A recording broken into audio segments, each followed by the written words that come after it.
Hi, I'm Shauna Ritter with the Equity Project at Indiana University and the Effective Evaluation Resource Center at Indiana State University. I'm here today with Rebecca Martinez. Thanks for talking with me today, Rebecca. And we're going to be talking about English learners and working with families and a little bit about culturally responsive practice. So I want to just start off and ask you, we hear this term so much, right? Culturally responsive practice. What does that mean to you? To me, it means building relationships. Building relationships, if you're a teacher, with your students. Building relationships with your colleagues. Building relationships with the families of your students. And it's working together to benefit kids and to make school a better place for all kids. And in particular here, when we're talking about English language learners, making that effort, going that extra mile to build that relationship with families who may not feel comfortable necessarily with a school. So let me ask you something. If I was a teacher in a school and I'm working with children who may be Mexican immigrants or from another Central American country and their families speak no English and I speak no Spanish, how do I make them comfortable when I might be uncomfortable? That's the million-dollar question. And, I think here's what you don't want to do. You don't want to not reach out. Okay, so I think most school districts have interpreters, or there's a community member who can help with the interpretation process. By the way, interpreting is what you do orally, and translating is what you do in writing. So if you're a teacher and you don't know the culture, you don't know the language, you'd be surprised at how far effort will take you with a family. Particularly, I have found working with Latino families, they appreciate the effort. So contacting families, but how will I know the right thing to say? Well, let me back up a little bit. Sure. And actually, I think there's a great quotation that I want to read to you that kind of encompasses the answer to your question. Okay. And it comes from, there's a guide that I want to highly recommend. It's called A Guide for Engaging ELL Families, 20 Strategies for School Readers. It's available free on the Colorín Colorado website. It just came out last summer. It's one of the best resources I've seen. And I want to read. And we'll make sure to post that up so you don't have to write it down now while you're listening. You can post the PDF, that way it's even easier. I think every school who has even one English language learner must read this guide. It was very well done. But to capture the answer to the question, I just want to read something to you. When you find what works for your ELL families, which may or may not be the same as what works for the ELL families at a neighboring school, you will feel as though you won the lottery. Listen to this one. Engaged ELL parents possess depth of dedication and wisdom regarding their children that will take your breath away. Wow. They have so much to offer if the community is ready to embrace them and listen to what they have to say. This is where you, as the school leader, can make important strides in changing the conversation from what can they learn from us to what can we learn from each other. It's that whole funds of knowledge concept here. And, even if you don't speak the language. Let me back you up for just a second. So tell me what funds of knowledge are. The funds of knowledge are... is it a little like cultural capital? I've heard somebody use that phrase before, like what you come in knowing? Yes. The funds of knowledge of a family is what they come in knowing. It's not book smarts. It's not what you get in a college class or in a textbook. It's what they bring to the table. I read an example... and I don't know if I'm going to capture it very well, but it was a Hmong family, and the school was having a hard time getting them to come to the school, and back in their home country, they had done a lot of farming and a lot of gardening, and so the school decided to do a gardening kind of meeting, and they all showed up, and they said, we don't do meetings, but we do gardening, and they got them all there. So, just really reaching out and seeing everyone has something to offer. So finding that place where you can connect. Yes, which goes back to my definition of culturally responsive practice. It's relationships, and as teachers, as educators, school psychologists, we're in the schools to build relationships with each other, and especially with our kids and our kids' families. So you talked about connecting with families, and one of the ways that it seems that's really important to do that is through social developmental histories, right? That we need to get when we're about to evaluate a child, or well, it'd be nice if we did it all the time, but especially when we're about to evaluate a child. How do I do that with a family that I can't communicate with, and what kinds of questions do I ask, and how does... I'm overwhelmed by this. That's a great question. And including parents in the evaluation process and in the decision-making process to determine eligibility is actually called for by the law. The Individuals with Disabilities Education and Improvement Act calls for parents to be a central part of that evaluation team. And so, we don't put as much emphasis in interviewing parents and getting background information as we do, I think, in assessments and in even observing behavior. And so it's a huge part of the evaluation process, in particular for English language learners. A social developmental history is especially important for English learners and their families because what we want to do is determine if there's a language difficulty, a language delay, or a language disorder. So in their home language or in English, or is it discerning between those? It's discerning between those. And so a lot of children who are learning English as a second language will make some of the same errors that children who are learning language for the first time make. And so it's kind of hard to differentiate between, again, are they just learning the language? Is it difficult? Are they having difficulty? Have they not had the opportunity to learn the language for a sufficient amount of time? Or is there a true neurological, underlying neurological disorder going on? And one of the ways, that's sort of a huge question that we as school psychologists, when we get an ELL student, is discerning that very question. Is it a disorder, or is it a delay or difficulty with the language? And for me... So just making sure that I understand. So the question is, do I have a problem in my first language that could point to some kind of possible disability or learning difference that I have to accommodate with, or is it just a problem with learning a new language? Yes, to all the above. And a lot of times we'll get English language learners who aren't even proficient in their first language. So to assume that a full assessment, even in the native language, is going to give us exactly what we're looking for, that is a disorder in the native language, we have to be very careful about that because there may be a delay in that language as well.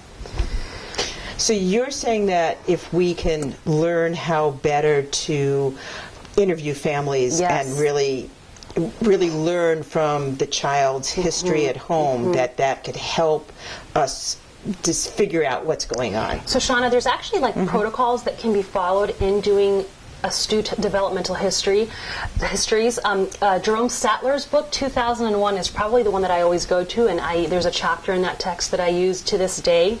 When he's got a new version out, but I like the old one, and it talks about the whole interview process with families.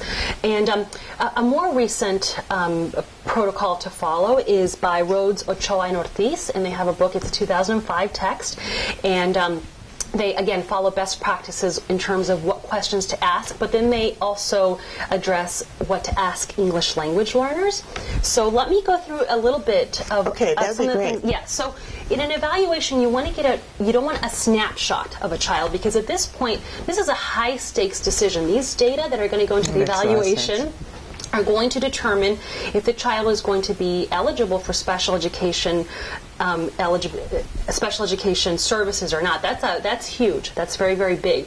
And so we don't take evaluations lightly. There's a whole slew of instructional and assessment pieces that are beyond the scope of this conversation.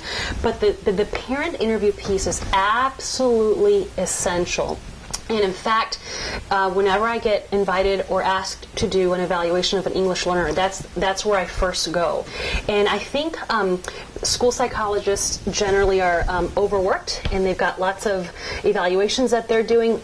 Maybe not so much now with the change in the law, and we're really moving toward response to intervention, but that might be one of the last things a lot of school psychs who are very busy think about.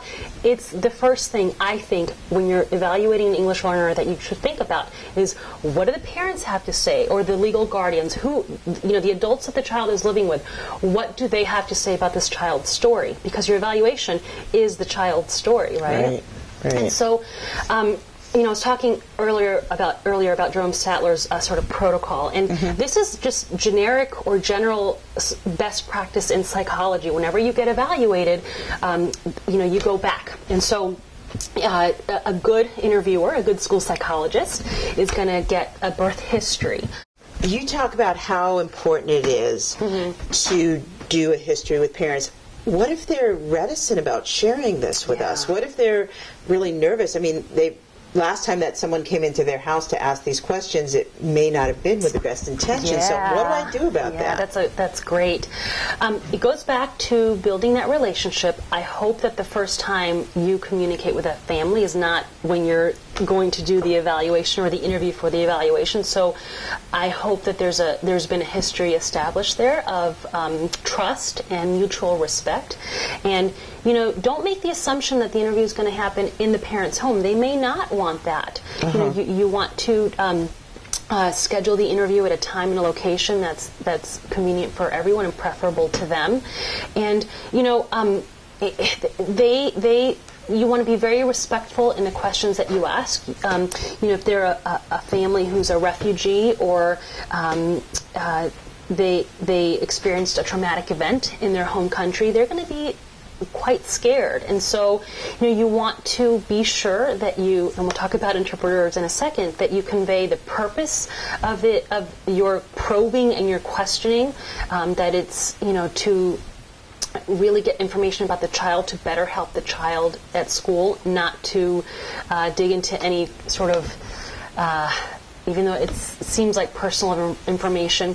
Let me give you an example. I did a very detailed developmental history with a mom, and she felt comfortable. She was sharing a lot of stuff, marital discord that was going on, and right when she shared information that I knew was particularly personal, and she was doing it because she felt really comfortable, I asked her if she wanted me to omit that from the report. So, the information that's not relevant, this is where sort of school psych judgment can come in and professionalism.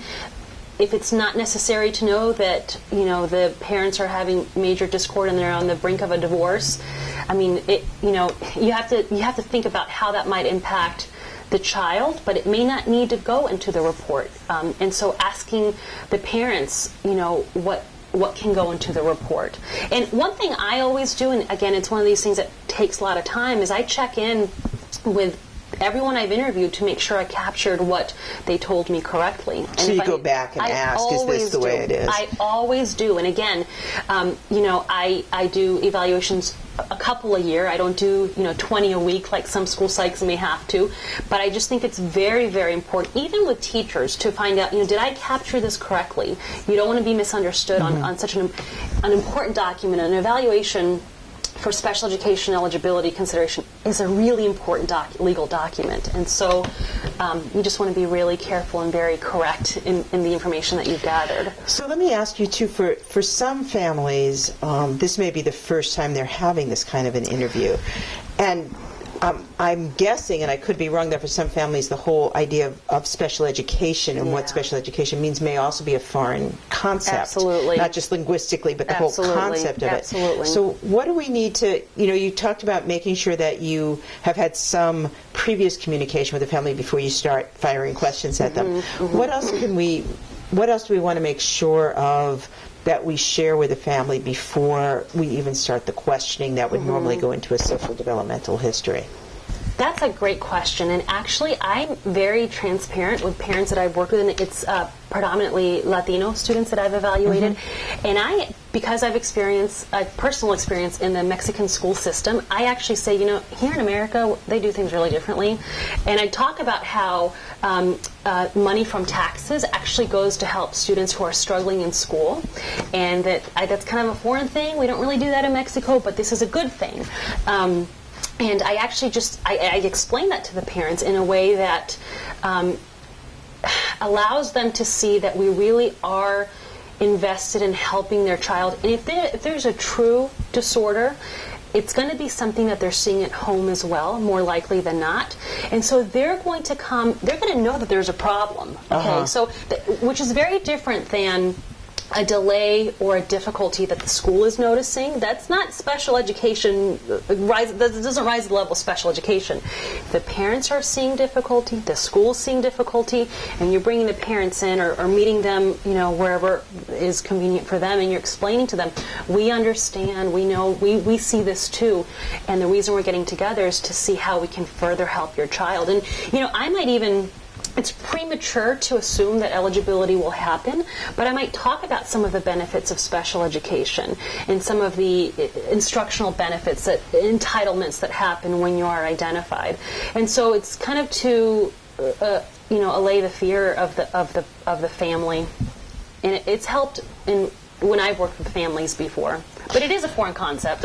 Yeah, so I think that's so I'm hearing that before I go out to gather social history with a family, or developmental history rather with a family, especially English learning family who may be new to the systems here, that I need to develop some kind of trust with them beforehand, some kind of communication. Absolutely. And I need to know that I may need to explain how the system works, that schools here are different than schools in their home country. Absolutely. And usually they're very, the reaction that I've gotten is one of complete gratitude and disbelief that all this is free. Yeah. And I have found that in students who are really English learners who are in the school districts that I've worked in, Alexandria Community Schools is one of them. A West Noble School District is another. They do wonderful things with their families, and the families can't believe that they're getting all this extra help, and it's free, And so that's when you sort of demystify why this foreign professional is coming to talk to you and ask you all these seemingly personal questions, which are personal questions. The reason is that we're trying to get some good information. That's really an important distinction, to remember that this whole system and this whole way of doing things can be just as different as the actual language that I'm using to communicate Absolutely. And that also I'm not a school psych, but I'm guessing that as a school psych, if I think about the social history as this really necessary piece of the puzzle. Yes, absolutely. That begins before the interview. It begins when you make that initial contact with the family. And that contact can be directly, or it can be indirectly through an interpreter, a community person who, can, we have to remember that English, although the majority of English learners, particularly in Indiana, speak Spanish, it's not all Latino Spanish-speaking English learners. We have a whole variety of families that speak other languages, and so sometimes interpreters will be necessary. And that relationship, that as soon as you get that case or that referral, that connection should start immediately with explaining what's going on. We send parents home with procedural safeguards, but do you think that they read that? I mean... Can I make the assumption that the parents I'm working with are literate in their own language? Exactly. Literate, and because we do give the procedural safeguards in the family's native language, we can't assume that they... I mean, I can't even read them in English. The print is too small, really. And so it's our job as school psychs or speech language pathologists or social workers or teachers to demystify this system, this onus system that maybe they've had bad experiences in other schools in the United States. Maybe they've had a really bad experience with a teacher who didn't care about them, or a school district that did not care about them. And so, we need to convey that it's not like that everywhere.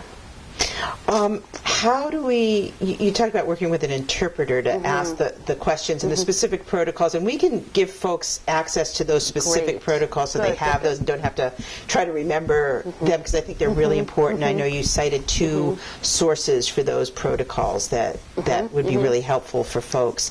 So, but how do I know that the interpreter I'm working with is getting this and getting the good intention and relaying that to the family? Not that I'm doubting my interpreter, but how can I be sure that we're all on the same page? Yeah, that's a really good question. And there was a study that was done, I guess in the late 1990s, of school psychologists, and most of them who'd worked with interpreters had never had any training in the interpretation process. I mean, if you don't speak the language, there is no guarantee other than the trust that you have in the person you have selected to be your interpreter that that the interpreter isn't filtering information to not make the family seem more negative, or that the interpreter is accurately interpreting vocabulary or technical terms and then relaying that to the families. I mean, it's not a perfect science. The only way that this, Ochoa talks about sort of this hierarchy of assessment, and the top of the hierarchy is a trained bilingual professional who can administer assessments in both languages or 3 languages. That's the top of the line. Top of the line would be being able to do an interview with someone who's been trained and who's a native speaker of that language. We do the best that we can, however, and so you have to have faith in the interpreters that you have that have been used before. Do you want to meet with your interpreter beforehand and go over with them the kinds of questions and how to best phrase them in case sometimes you'll be with a family and they understand a certain amount of English even if they can't speak it as well, so you want to make sure that you and the interpreter are sort of on the same page. It goes back to that relationship. You're building relations, and I tell my students this all the time. I know they get sick of it, but you're building relationships even with your interpreter, because if you're a school psych and you're doing this evaluation, this might not be the only time or the last time that you work with this interpreter, so you want to have a really good relationship with that person as well. Absolutely, you want to meet beforehand, and some of the information that you want to learn from that interpreter include, for example, maybe there are cultural issues that you're not aware of that the interpreter who speaks the language and knows the culture better can tell you about. For example, maybe you direct all the questions to the father and not the mother. And the eye contact is only given to the father. I mean, I don't know. It just depends. Varies from culture to culture. It varies from culture to culture, but an interpreter will help you navigate that more smoothly. You also want to meet with your interpreter ahead of time because you want to talk about issues of confidentiality. That's a good point. It's huge. If your interpreter is, let's say, a community member who is part of that community, and they work at the public library, and they know this very personal information about, the marital status, or, I've had parents tell me all sorts of things during these interviews that are very, very personal about affairs and all sorts of things. You just want to be very, very careful about, and very, very sensitive. You want to guard your client's confidentiality with the utmost respect, and that includes the interpreter that you have in the intermediating this process. And so, absolutely, you want to meet ahead of time. And, you want to prepare them. You want to tell them what questions you'll be asking, and maybe they need to look up what some of the vocabulary is, that they're accurately interpreting what you're asking them to ask the family. And maybe some items are not to be discussed because culturally they're too sensitive, or you want to get. You want to learn as much as you can from that interpreter, who also probably has some stronger cultural competence in that culture than you do, or else you wouldn't have an interpreter. Right. So it sounds like, just to sort of rephrase a little bit, make sure that I'm keeping everything clear in my head, that I want to be sure that I've had some contact with the family beforehand, before I'm going to do this developmental history, that I've had contact with my interpreter beforehand, and we've spoken and have a clear understanding, and I've gained some knowledge from him or her about things, and that I also am prepared to share with the family how the system here works and how it might be different, and not make an assumption that they understand that if their child's struggling, that is not a bad thing, that we're here to provide services for that child, and what we're trying to decide is the best way to do that, and we need that history in order to be able to do that. Great summary. Absolutely. That's exactly what I said, yes. That's exactly what I said. And if you wanted me to walk away from this conversation beyond that, and not necessarily with all the specific protocols I want to make sure to be asking that family, but with what else I need to have in mind that's maybe different, or maybe it's the same as working with whatever family, but when I'm working with English learning families, what are some things I really want to be focusing on beyond that in gathering this information and this history? There are two questions that I really like from the Rhodes, Ochoa, and Ortiz protocol, and I always like to start my interview with something with a positive. I ask the parents, what does your child do well? You always want to start with that. That's a great thing to think about. Yeah, but the way that they phrase it in their protocol is, what are your hopes and dreams for your child? What are your hopes and dreams for your child? And to start it that way, that alone is going to disarm any feeling that the school is not, taking your child's best interest into account. What are you most proud of in your child? What makes you proud? What makes you joyful when you watch your I'm your starting child? with that. A lot of times we end with something like that, but this is starting with that. And in fact, whenever I've done case conferences, I always start with, okay, we're going to go around the room, and oftentimes the child will be in the room because I believe that children ought to be in their own case conference committee meeting. Everyone is going to say what Javier does well, and we all go around the room and talk about what the student does well. And it's interesting because sometimes it challenges teachers. It's very sad to watch them struggle with that question. It should come readily to them, but it doesn't always happen. Another sort of thing to focus on is the child's sort of acculturation status. What are the child's favorite shows? Are they Sesame Street, or is it Cepillín y Burbujas? That gives that's you really interesting. a lot of insight into, how is the child thinking? And how do you think about acculturation, not as bad or good, but just as understanding where a family is? Like sometimes I'll hear someone at a school say, well, they don't really even live here. Everything they do and celebrate, it's like they were still in Mexico. And sometimes I'll hear those parents don't learn any English. They're here in this country. And how do we make sure that we understand that acculturation is a process, and there's all different aspects to that, and that it's important for children to maintain being bilingual? Yeah, I will say that, like the research shows, kids who maintain and strengthen their native language, it builds a bridge to English. And so one of the best recommendations that you can make, both to build relationship with parents and also to just to help them being engaged in the child's educational process, is to help them foster the Spanish language or the Hmong or whatever languages that they speak. You want them to focus on it, and it's not a bad thing all around. So it's better, in some ways, in terms of just developmental learning, that if you have a strong native language, it can actually help you to strengthen your development of learning English. Absolutely. And, just if we're talking more the psychology of it, children who are bicultural, biracial, bilingual, embracing who they are from the language to, the whole gamut.